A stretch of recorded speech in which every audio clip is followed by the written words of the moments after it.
दोस्तों, एक मिनट के लिए अपनी आंखें बंद करो और सोचो कि अगर तुम 1947 के किसी कोने में खड़े हो और तुम्हारे सामने लोग जेल जा रहे हैं, किसी का खून बह रहा है, लेकिन सबके चेहरे पर एक ही आवाज़ है, भारत माता की जय, भारत माता की जय। और अब अपनी आंखें खोलो और आज 2025 है और हम वही लोग हैं और ये वही देश है, लेकिन आज आवाज बदल चुकी है। महाराष्ट्र में थप्पड़ से थाने तक पहुंची भाषा की लड़ाई। आज हम एक दूसरे से कह रहे हैं कि तू मेरी भाषा क्यों नहीं बोलता। ऐसे बदतमीजी क्यों कर रही है? बोल रही है मराठी बोल। What is this? दोस्तों, ये वही देश है जहां पर एक टाइम फ्रीडम के लिए मराठी, बंगाली, हिंदी, उर्दू सब एक साथ थे और आज हम अपने ही देश में लैंग्वेज के नाम पर लड़ रहे हैं। आखिर दोस्तों, हम कहाँ गलत हो गए? इस सवाल का जवाब आपको मिलेगा एक कहानी में, एक ऐसी कहानी जो हम सब ने भुला दी है।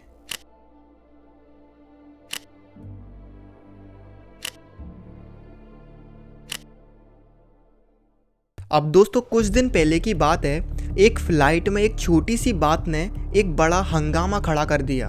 उस फ्लाइट में एक पैसेंजर ने कहा कि तुम मेरी लैंग्वेज में बात क्यों नहीं करते। You are telling me that I need to speak in Marathi. Yes. Want to do that? Please do that. What's your name? Whatever my name is. What's your You're name? going to Mumbai, you should know Marathi first of all. No, I don't speak Marathi. You know English? I will not. वो बोल रही है बदतमीजी नहीं। बदतमीजी दिखाते हो। ये देखिए, बोल रही है मुंबई उतरी आपको बदतमीजी दिखाती है। ये क्या तरीका होता है? बदतमीजी क्या होती है? और बस दोस्तों, देखते ही देखते कुछ देर के अंदर वो पूरा केबिन स्ट्रेस से भर गया और ये बात हर जगह फैलने लगी और फिर से लैंग्वेज के चक्कर में लड़ाइयाँ शुरू हो गई। लेकिन दोस्तों, ये कोई अकेला केस नहीं है जो कि आपको देखने मिला है। दोस्तों, ऐसे केस ना जाने भारत में हर दिन हर समय कहीं ना कहीं होते रहते हैं। कहीं मेट्रो में, कहीं ऑफिस में या फिर कहीं इंटरनेट पर अक्सर लोग लैंग्वेज के पीछे लड़ते रहते हैं। लेकिन दोस्तों, अभी कुछ समय से ये लैंग्वेज की लड़ाई सबसे ज़्यादा फैलने लगी है। और दोस्तों, जो लोग इन लैंग्वेज के पीछे लड़ते हैं वो ये भूल जाते हैं कि एक टाइम इसी देश में लोग लैंग्वेज के पीछे नहीं बल्कि अपने देश के लिए लड़ते थे। तो दोस्तों, चलो एक बार चलते हैं हम वहाँ पीछे जहाँ लैंग्वेज नहीं बल्कि एकता सबसे बड़ी पहचान थी। अब दोस्तों, सन 1942 बॉम्बे का अगस्त क्रांति मैदान, जहाँ हजारों लोग एक साथ खड़े हैं, जिनमें से कोई मराठी बोल रहा है, कोई बंगाली बोल रहा है और कोई उर्दू में नारे लगा रहा है। तभी गांधी जी बोलते हैं, कोई इंडिया, और जो पूरी भीड़ जो अलग अलग खड़ी थी वो एक साथ होकर अलग अलग लैंग्वेज में केवल एक ही चीज़ चिल्ला रही थी, भारत छोड़ो। दोस्तों, वहाँ कोई ट्रांसलेटर नहीं था, वहाँ कोई सबटाइटल नहीं था, लेकिन सबको ये समझ आ गया था कि आज़ादी हर जवान से बड़ी है। दोस्तों, ये वही दिन था जब मराठी वर्कर्स ने हिंदी वॉलेंटियर के साथ मिलकर ट्रेन रोकी थी और ब्रिटिश ऑफिसों को बंद किया था।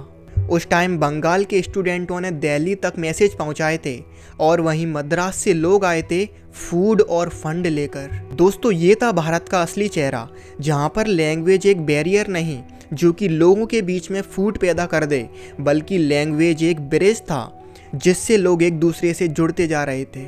और फिर आता है 15 अगस्त 1947 का दिन, जब किसी ने ये नहीं पूछा कि आखिर तिरंगा किस भाषा में फहराया गया।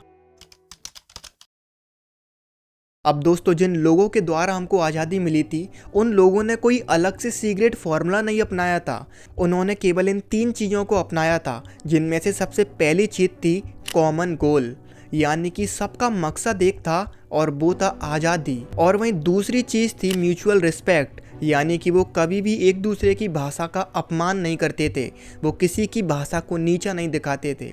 और दोस्तों, तीसरी और सबसे इम्पॉर्टेंट चीज़ थी कि एक देश का सपना। जैसे दोस्तों, मैं हिंदी बोलता हूँ और तू तमिल बोलता है, ये चीज़ उनमें नहीं थी। उनके खून में केवल एक ही जज्बा था और वो था भारत। और दोस्तों, उन लोगों ने प्रूव किया था कि आज़ादी एक पेपर पे लिखा हुआ स्लोगन नहीं है, बल्कि आज़ादी एक एहसास है जो कि दिल में रहता है। और दोस्तों, अब देखिए, ये वही देश है, वही लोग हैं, लेकिन लोगों के दिल में इतना डिस्टेंस क्यों हो गया है? पर दोस्तों, आज के टाइम पे यदि गांधी जी, बोस और अंबेडकर होते तो शायद वो एक ही लाइन बोलते कि जिस देश को हमने एक किया उस देश को तुम शब्दों में तोड़ रहे हो।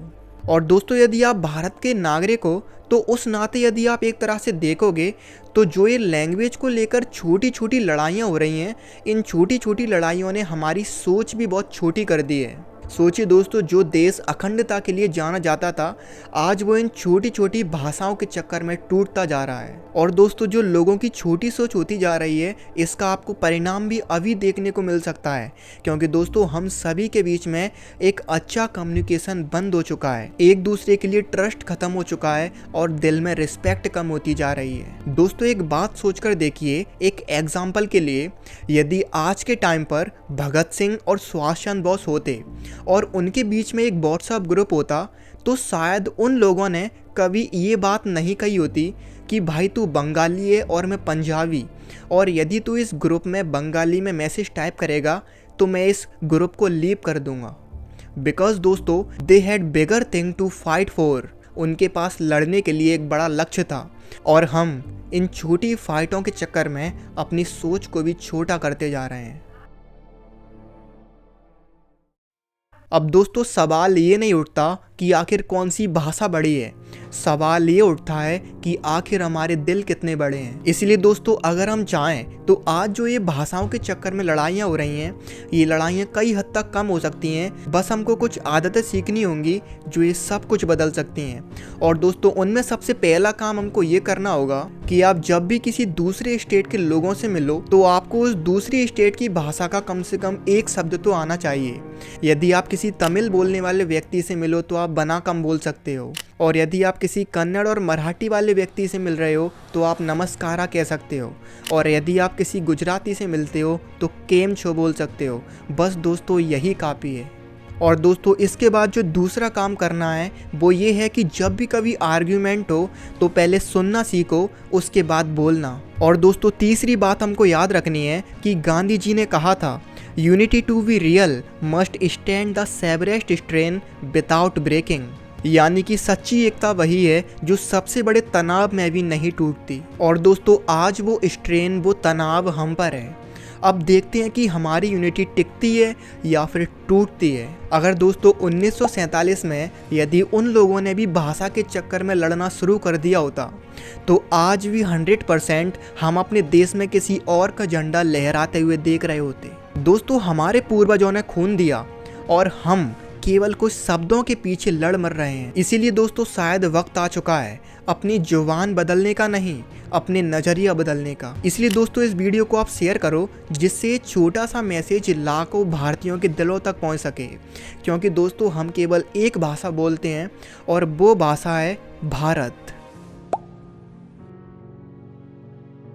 और दोस्तों यदि आप भारत के सच्चे नागरिक हो तो आपको ये वीडियो ज़रूर देखना चाहिए, क्योंकि दोस्तों इस वीडियो में मैंने भारत की उस शक्ति के बारे में बताया है जिस शक्ति के द्वारा भारत एक महान देश कहलाता था।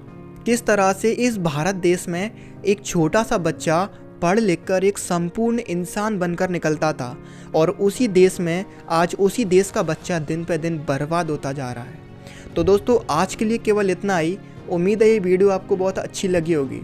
इसलिए दोस्तों यदि ये वीडियो आपको अच्छी लगी है तो इस वीडियो को लाइक, इस चैनल को सब्सक्राइब जरूर कीजिए, जिससे दोस्तों हम और भी आगे ऐसी इन्फॉर्मेटिव वीडियो को जान सकें। तो दोस्तों मिलते हैं किसी नेक्स्ट वीडियो में किसी नेक्स्ट टॉपिक के साथ। तब तक के लिए जय हिंद।